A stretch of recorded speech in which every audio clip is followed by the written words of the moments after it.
Здравейте всички атендис! Да, супер. Това го обърках.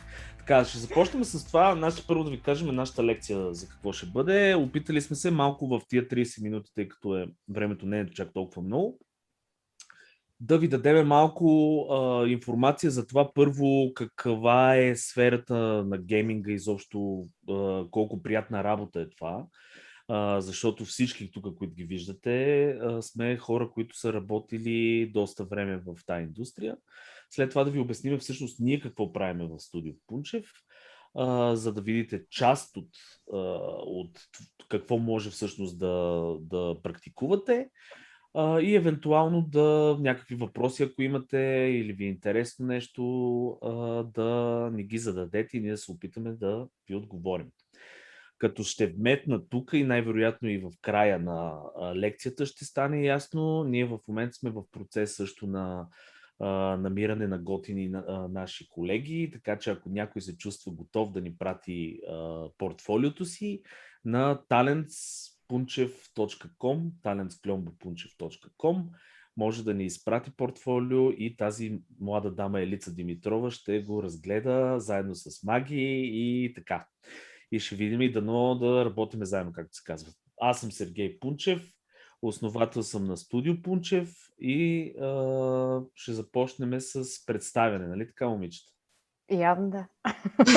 Да почнем от На мен мен ли ми се струва, да. От мене ли ще почнем Почни или си, от продължи вас? беседата. Да продължа.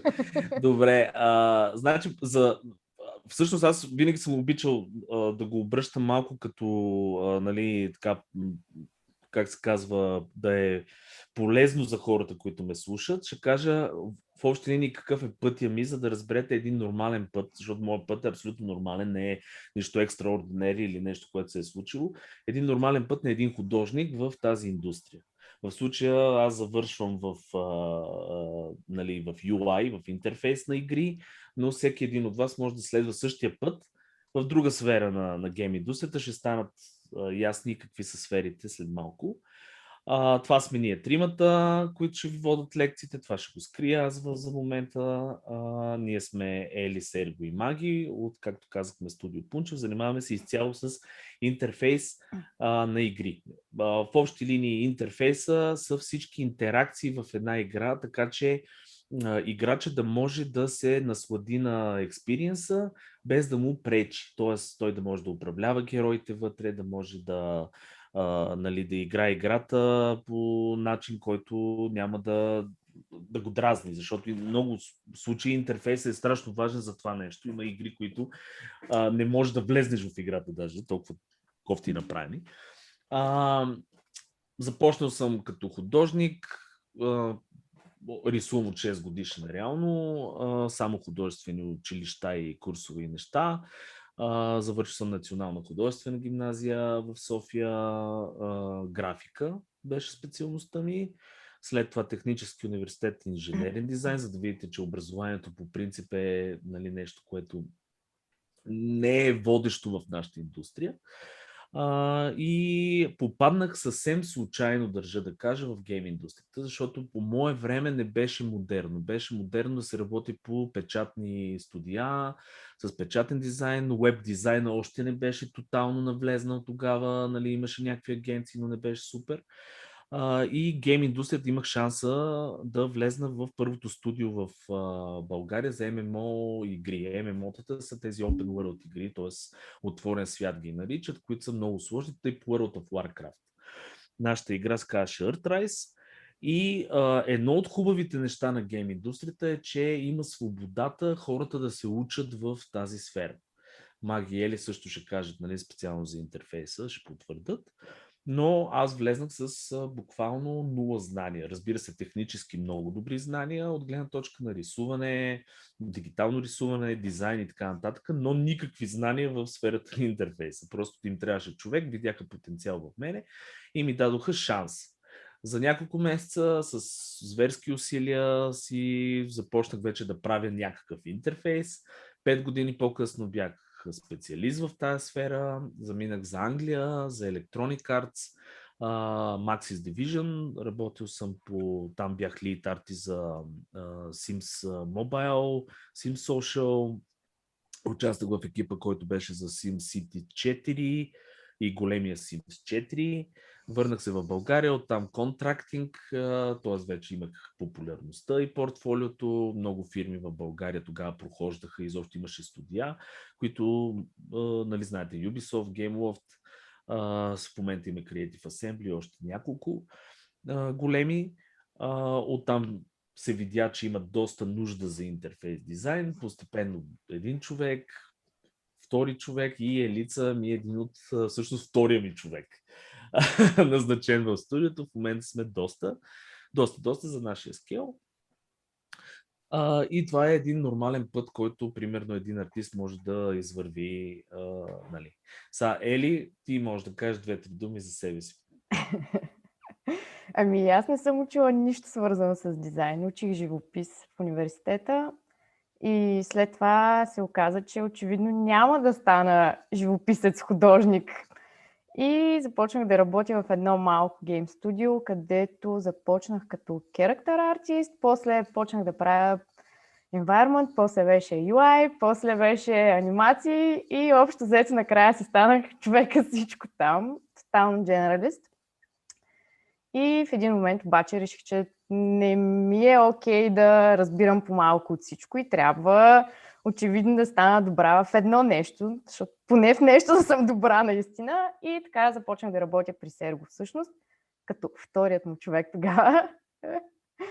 И от тогава се занимавам само с интерфейс, UI, UX, което е супер. Мен ми е доста интересно. Не очаквах, трябва да съм честна в началото, да е толкова интересна и разнообразна работа, но изненадващо се оказа такава. И в момента Ели е нашият студио продюсър, нали? В смисъл, това е буквално човека, който движи цялото студио от гледна точка на Production Art. И е един от, не един, а за мен е в смисъл топ позиция, която ни помага страшно много. Маги пък е някой от следващите хора, но пак от първите хора, които нали, дойдоха. Кажи, Маги, ти 2-3 думи за себе си. Ами, ако Ели не е учила нищо свързано с дизайн, аз пък съвсем, понеже сега виждам тук приятели от гимназията, аз пък учих испански язик. В университета учих компютърна анимация, като в момента, нали, завършвам, но пак 3D-то не е толкова свързано с 2D Game Art. Върнах се от университета в Ирландия в България и всъщност разбрах, че има супер много гейм студия. Тук нивото е изключително високо, между другото, в сравнение с Запада. И попаднах всъщност на студио Пунчев, където отново нямах никаква идея какво е интерфейс дизайн, но Серго и Ели просто ме взеха като малко пиленце и ме обучиха. И това малко пиленце стана lead artist в нашото студио. Вече съм гарван. Да. Маги буквално за около по-малко от 2 години даже. Аз не знам точно. Да, май са по-малко. Периода, но по-малко от 2 години от човек, който, разбира се, това всичко си зависи от нея и таланта, който тя имаше и все още има, но за 2 години тя стана един от топ в момента UI артистите. Всички са такива в нашото студио, защото ние работиме по AAA заглавия, което за България е уникално. Ние сме работили по едни от най-големите заглавия. В същото време имаме страшно много, аз ги наричам лидове, но контакти с огромни студия. От почти всяко студио, като почнем от Gearbox, Sony, до студия като Scopely, които са Uplovin и така нататък, които са огромни мултимилиардни, нали, студия. И имаме щастието като малък сплотен екип да успяваме да им деливърнем, т.е. да им дадем нещата, които им трябват. Така че ще започна с това какво е да работиш в гейм индустрията. Имайте предвид, че, нали, това са малко статистики, аз не обичам много числата, защото числата се променят постоянно, но гейм индустрията за последни... Първо, гейм индустрията е индустрията, която тика технологията. Това е едно от нещата. Филмовата индустрия, гейм индустрията. Като гейм индустрията измести филмовата и музикалната взети заедно. И това в условия на корона в момента, нали, тази ситуация, която е доста кофти. Ето имаме чат, момичета, междуто Светна. В условията на корона това нещо дори даде подем на гейм индустрията. Защо? Защото, нали, нормално всеки, който се прибра вкъщи, му трябва някаква разтуха, развлечение и това са игрите. Миналата година, това са числата, които виждате, 179 милиарда в приходи, най-вероятно е доста по-голямо числото, като най-голям процент са мобилните игри поради някаква причина. Те дърпат в момента страшно много. Това е заради устройствата. Защо казвам дърпат технологиите? Защото имате един термин в гейм индустрията Next Gen и обикновено то е вързан с по-мощни видеокарти, по-добри технологии. Идеята е да се направи игра, която като дойде технологията, която я поддържа, да може тази игра да е нещо невероятно. В момента Epic Games имат страхотни разработки за фотореалистични нали, енджини, последния, който е Unreal Engine 5, мисля, че беше с буквално фотореализъм. Има една технология, фотограметри се казва, с сканиране на реални обекти, която вече влиза. Тоест, тези неща се доближават и до филмите в момента, даже ги изпреварват и технологията се пушва супер много с това, което се прави, защото играта е един супер сложен софтуер. Това е играта. Всъщност един много сложен софтуер, които страшно много хора са навързани в едно и работят заедно. Аз ще говоря, ще покрия, нали, частта, която е за арта, защото арта е нещото, което вероятно ви интересува и ние сме и специалисти в това. Но да знаете, примерно, ето това са горе-долу, върви, нали, приръста върви с всяка година. Тоест, ако чисто меркантилно ги гледаме нещата, това е една сфера за художниците, която е страхотно от гледна точка на това да имат нали, добър начин на живот. Защото средствата не са малко, отделно самата работа е страшно приятна и колкото и да съм художник и да съм завършил традиционни неща, аз не виждам как бих се изхранвал или семейството си в момента, за съжаление голямо, с традиционно рисуване. Това ми е страст, естествено правя го като хоби, но професията ми е Production Art, Digital Art. В гейм индустрията, ето тук, нали, ще минем малко към нас и какво сме правили, но в гейм индустрията хубавото е, че се създават дори професии. Тоест, когато се влезне според нуждата на дадения продукт, а те продуктите се правят примерно нещо в порядка на 3 до 5 години, зависи от играта, в мобайл е по-кратък срока, но дори се създават професии. Тоест, един художник може да намери нюанса да работа е страшно голям.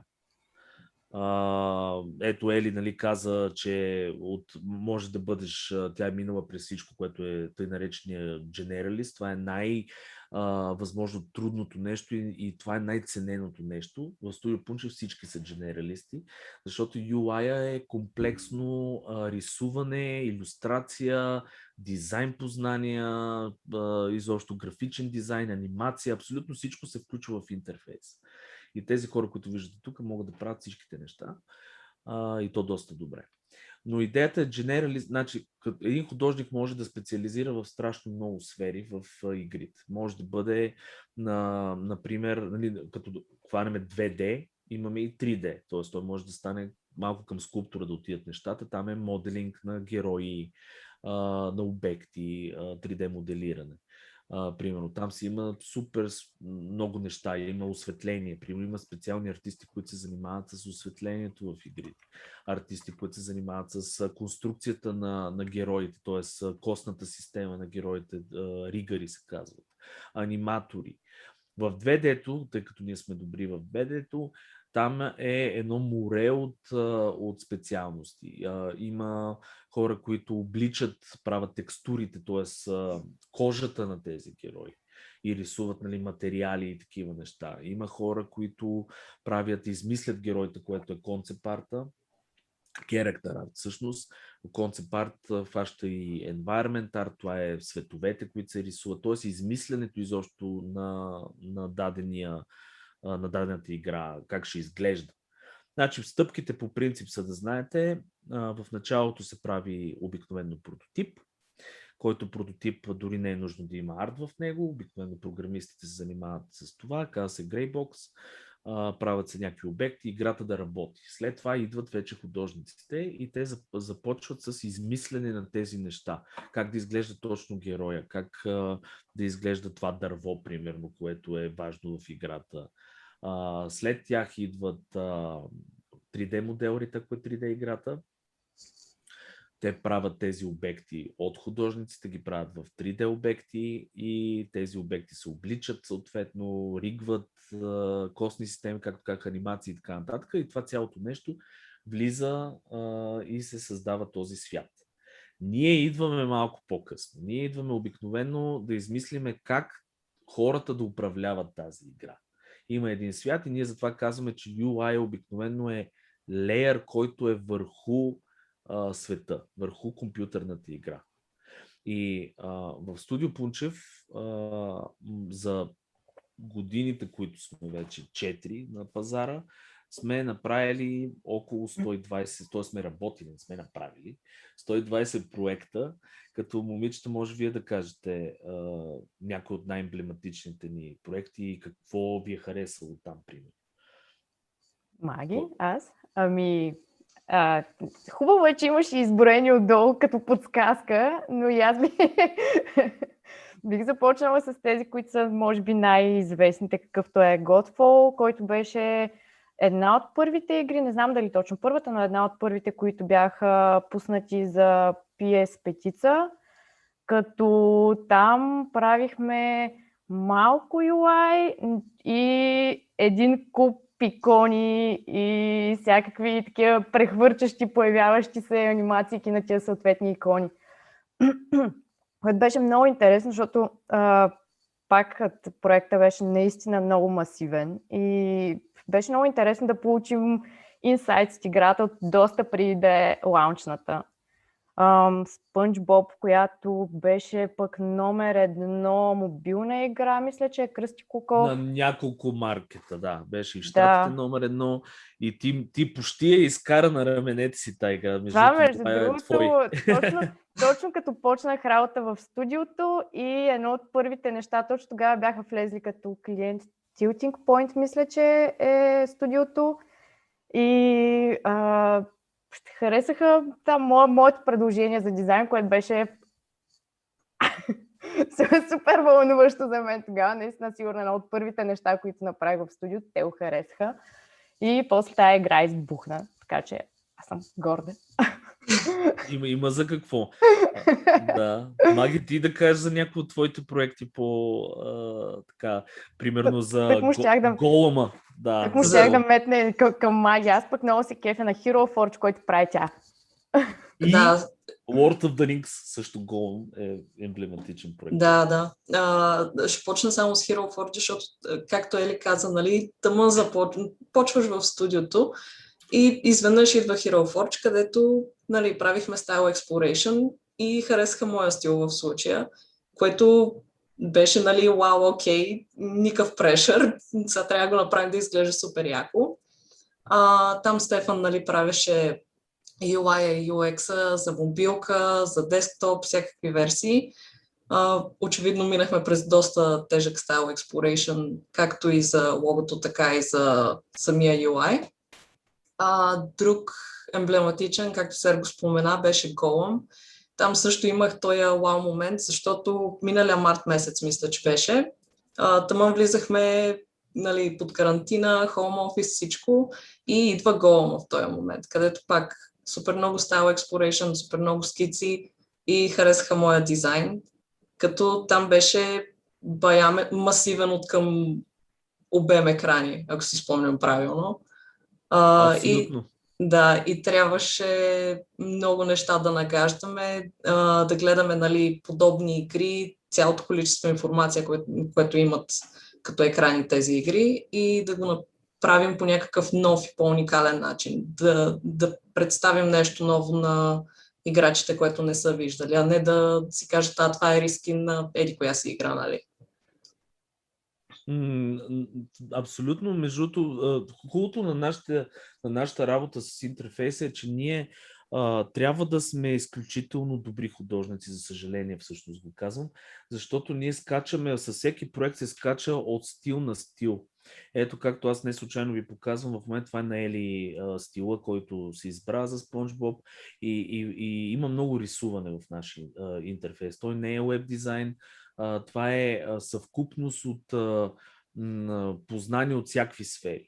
И идеята е, че за всеки интерфейс, както видяхте примерно с Godfall и всъщност не с Godfall, с Hero Forge, Маги примерно беше подложена, нали, трябваше да измисли интерфейс, който е футуристичен, но в същото време е свързан с магии, с Sacred Geometry и с някакви такива неща, които правят се страшно много ресърчи при нас и ние правиме къстъм интерфейс. Това означава, че не се прави просто каквато е тенденцията, ние правим интерфейс, който е за нуждите на играта и за стила на играта. Интерфейса за игри трябва, за съжаление, да бъде толкова да пасне в тематиката и стила на играта, че да бъде незабележим. Тоест, ако играта отзад е, да кажем, фентази игра с някакви магии, ние трябва да измислим начин, който да инкорпорираме, т.е. да вкараме вътре в този интерфейс елементи от героите, да измислиме начин да изглежда така, че да не изглежда странно, да не изглежда като нещо, което е тотално различно от този свят. Има, разбира се, такива примери, достатъчно, но в нашия случай ние винаги се опитваме да вкараме тъй наречения character в интерфейса. И ние правим много сложен обикновено exploration, който това е между другото на Магдалена изцяло работа, целият UI е на Ели. На тази карта и беше една от, мисля, че първите неща, които нарисува изцяло и картата е уникална. Тя е анимирана с ефекти, тук изкачат разни неща, но както виждате тематиката, примерно за магия и за Ели, в този проект беше челендж да намерят първо да се запознаят със света на Спонжбоб. Защото той е страшно характерен. Има си страшно характерни неща вътре, които са хората искат да ги видят. Примерно тази Pineapple House или каквото е, нали, там къщата, нали, като ананас и всякакви такива елементи, които те трябваше да измислят как да ги вкарат вътре, така че хората, които играят играта, да знаят, че са в Спонжбоб света. В същото време други художници от друго студио рисуват самата игра, нали, отзад с... мисля, че тук имаше пример. Да видим, ето това. Да. Това нещо, което е от други художници. И ние, нашият интерфейс трябва да не дразни, т.е. да е различно от това, което се вижда в играта. И примерно ние хващахме характерни неща от сорта на оконтурявания, нали, този засенчванията, тия шейдинга, да, отделно трябваше ние да дорисуваме, примерно те ни дават концепт на ето това нещо, ние имаме цял интерфейс с него, вариант, който ние си нарисувахме, обаче сме гледали, съответно, нали, трябваше да си пасва на това, което те са направили като концепти. Тоест, работата тук е, ето виждате, нали, тези контури и всичките тия неща. Работата реално на нашата е доста трудна, защото ние първо трябва да, за съжаление идват, съжалявам думи на английски, но трябва да адопнеме неща, които вече са направени. И ние трябва по някакъв начин така да си измислиме интерфейса, така да го направим върху играта, че да си пасне. И тук идва скила. Това е интересното от работата, да, според мен поне. Не е някаква брейндед работа, която стоиш по цял ден и просто като маймунка цъкаш две точки там и си ги местиш. Наистина просто трябва да седнеш и да мислиш, което е, според мен, интересното. Да решаваш пъзели направо. Да, това не е късмета, всъщност аз казвам, че е адски интересна работа и хората не го разбират и се опитвам наистина да го кажа, защото ние имаме досег до страшно интересни стилове, страшно интересни игри, които трябва да рисуваме за тях. И в кратък период ние примерно за година правим около 30 проекта. Работиме по 30 проекти и то някои от тях доста големи. В такъв кратък период ние трябва да успяваме нашите артисти, в случая, нали, вие виждате Магдалена, която е факир в дизайните, Ели също беше, сега в момента е малко по-изместена към менеджмент, но художника трябва да е толкова добър, че да не се замисля като прескача от стил на стил.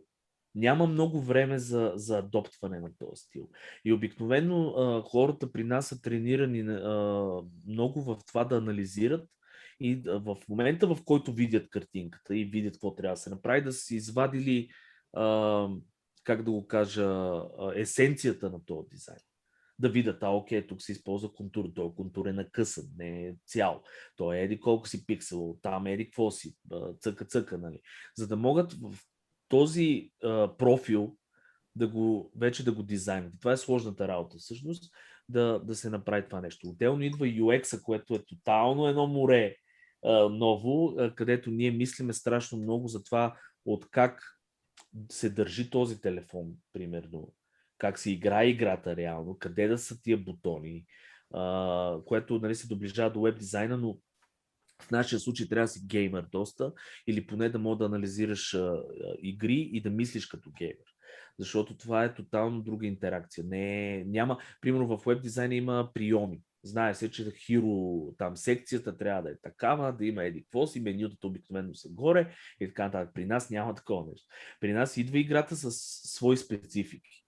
И всяка игра е уникална сама за себе си и ние трябва да измислим начин, който наистина да е ергономично, да е окей за юзера. От това колко е голям бутона и дали може да го натисне, докъде се намира, за коя ръка се намира, ако се завърти телефона, какво се случва, примерно ако е мобилна играта, ако пък това е мултиплатформинг, т.е. играта се играе и на телефон, както са повечето игри в момента, и на компютър, и на какво се случва с интерфейса.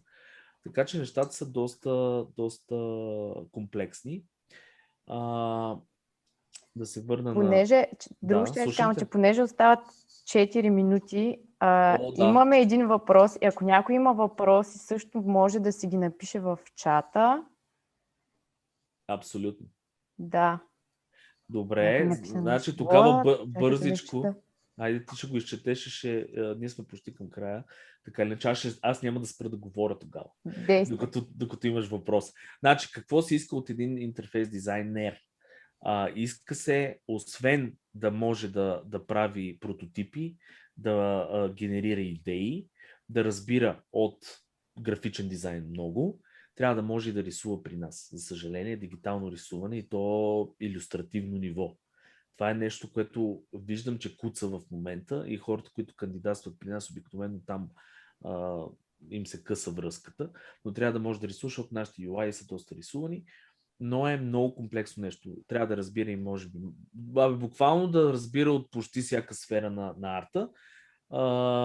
И при нас хубавото е, че има мегдан за учене и ние хората буквално им даваме шанс да се развиват в тази област и в един момент вече стават добри в почти всички направления. Какъв е въпросът? Чакай, имаме няколко. Единия е за някой, който е завършил Фанко. Може би не го прочитам правилно, няма значение. Който е завършил двумесечен курс с Unity с 3D игричка и завършване на пътека по софтуерно инженерство с C#. Достатъчно ли е започване на работа? Това въпроса. Ако е при нас, Ели ти всъщност отговори. Тъкмо ще я кажа, че аз може би на всичките подобни въпроси бих казала, на абсолютно всичко бих отговорила, че нас не ни интересува много кой какво е учил, нас ни интересува портфолио в общи линии. Нас ни интересува да видим какво реално може да направи даден човек, дали ето това, което Сергей последно обясни точно, че примерно за дизайнер на нас ни трябва човек, който да може да рисува. Аз лично и Сергей със сигурност, нито пък Маги. Очакваме някой да може да прави UI или UX съответно, защото това е нещо, което по-лесно можеш да научиш, стига да можеш да рисуваш, примерно, защото наистина рисуването и да имаш познание по графичен дизайн. Знаеш как да съчетаеш шрифтове, такива да имаш някакви познания, точно така. Но UI, UX специално лесно могат да се научат, ако имаш съответните други познания. Мисля, че и за какъвто и да е програмист пак е горе-долу същото. портфолио за всичко. Да, в смисъл при програмирането пък трябва да... Аз наистина не съм компетентен с програмирането, имаме програмисти в студиото, но според мен там също трябва да имаш нещо да покажеш. Щом имаш игричка, най-вероятно си доста скилфул, нали? В смисъл имаш скила, трябва просто да намериш твоята ниша. В нашото студио, за съжаление, нашите програмисти са хора, които участват много в интерфейса, но примерно имаме едно момче Огнян, който е страшно добър в изцяло. Ние правим игри вече самостоятелни, които ще почваме да пускаме. Така че той като кандидатства при нас, той си кандидатства с игри. Мисля, показва си, правил съм това. И тогава, нали, очевидно, що мога да направиш цяла игра, и има и интерфейс вътре, мога да направиш и само интерфейс. Но всичко зависи от нуждите на студиото и обикновено аз това, което съветваме, целете се към някое студио, вижте какво прави и направете нещо, което е като това, което правят те. В случая, ако искате да кандидатствате при нас, направете един рисуван интерфейс и ни го покажете. Да. И това нещо ще ви спечели страшно много. Така че това е отговора ми на въпроса за Мирослав за стаж. Чакайте сега после. Какви езици и фрейм ползвате? Аз не мога да отговоря. Оги трябва да е тук. Unity, най-вероятно C-Sharp. Да, но той Оги, доколкото знам, програмира на дещо има, защото и веб приложение правил и какво ли не. В общи линии нямам никаква идея, често ви казвам, защото ние не програмираме, смисъл, лично художниците, ние сме дизайн студио. Имаме програмиране отскоро и то е за да може нашия интерфейс да влиза, да го предлагаме на клиента готов. И това е буквално от половина-една година, мисля, че го имаме това като услуга. Преди това ние си бяхме дизайн хаус. Това означава, че е само рисуване, само измислене на интерфейс и предаване в някакъв вид на асетите на този интерфейс. Нито един от тези хора, които виждате тук, може да програмира. Ние сме добри в други неща в измисленето и в прототипирането. Ние знаем как да симулираме дори без програмиране фейк на интерфейс, така че пак да изглежда като работещ интерфейс. Маги, на този въпрос искаш ли да отговориш? Аз правя проучване в UX, аз съм UX researcher. Какви методи използвате в студиото за проучване? Чекай да го намерих го. Като цяло гледаме заглавия, които са в същия жанр. Почваме тях да ги проучваме. Било то чрез геймплей видеа, било то най-често просто си теглиме игрите и ги играем ние, за да видим, нали, окей, това на мен е интуитивно ли ми е, не ми ли е. И търсиме просто сходни игри и оттам вече почваме да мислиме, добре, как може да подобриме това, как може да направиме целият процес възможно не знам как да го обясня, просто да не пречи на самия геймплей. Да не ти пречи на експириенса, а UI и UX просто да бъдат част от цялото изживяване. Примерно, как най-бързо можем да стигнем от един екран до друг екран, това е минимизиране на количеството кликания и всякакви такива неща. Но като цяло просто проучваме сходни заглавия и търсиме решения на проблеми, където намерим такива. Точно така. В общи линии е доста анализ. И естествено опита ни имаме гайдлайни и неща, които следваме, за да направим добър user experience, нали, в цялото нещо. Примерно, Маги го каза, обикновено тръгваме от, аз му викам кота 0, което е буквално да наредиме като кутийки всичките, целият контент на интерфейса и да се опитаме да го вържим един с друг. Къде отиваш, ако натисна тук? Ами отивам през тук, което е поп-ъп. Оттам трябва да натисна yes или no. Ако натисна no, вие сте гледали такива схеми, нали? Какво беше, ако искам да направя еди какво си, направя това, ще се случи това. И това цялото нещо е една огромна мрежа и почваме да броиме кликове. И мислиме сега, може ли това, нужно ли е да го има тук този поп-ъп? Може ли да се комбинира с нещо друго? Може ли да го махнем, да.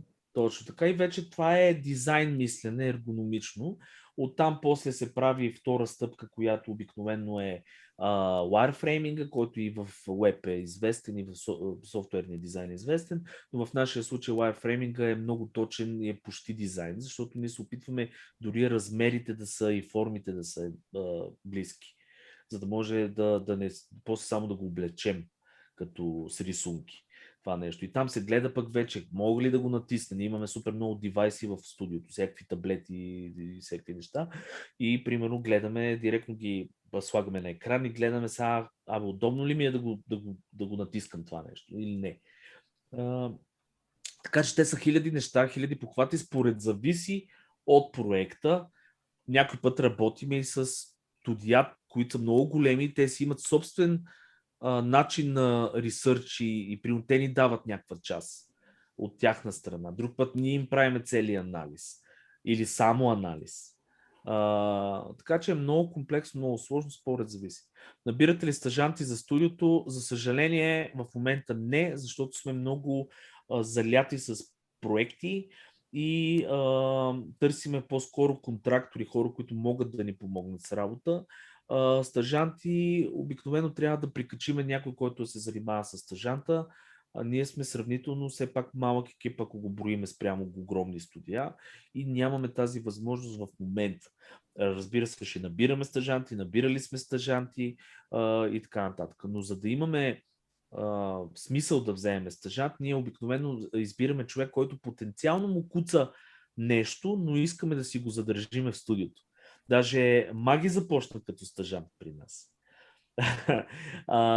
Имаме едно момче, което от Нов български Стилян започна като стажант, в момента е страшен артист. UI, който прави, е уникален. Така че да, набираме стажанти, в момента не, може би ще пуснем някаква стажантска там програма по-към следващите месеци, когато малко ли се поуспокоят нещата, защото сме заляти в момента с бачкане.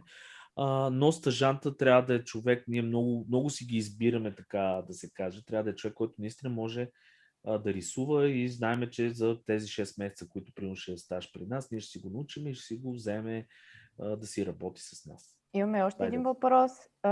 Имате ли позиция, която да изисква работа само с After Effects или това е част от уменията, които трябва да притежава един ваш служител?